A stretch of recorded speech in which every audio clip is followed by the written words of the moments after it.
Dobrý den, vítejte ve Strašnicích, kde vás vítám u bývalého hotelu s restaurací Blaník, který čeká na nového majitele, který využije celý jeho potenciál.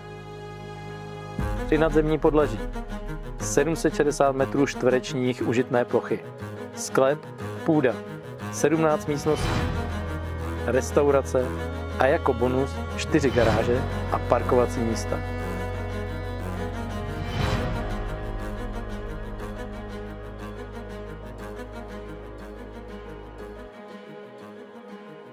Dům má velmi zajímavou historii.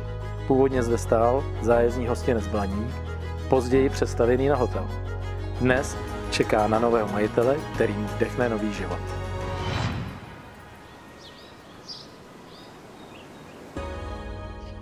Těším se, až vám ukážu celý potenciál této nemovitosti. Tak brzy na viděnou.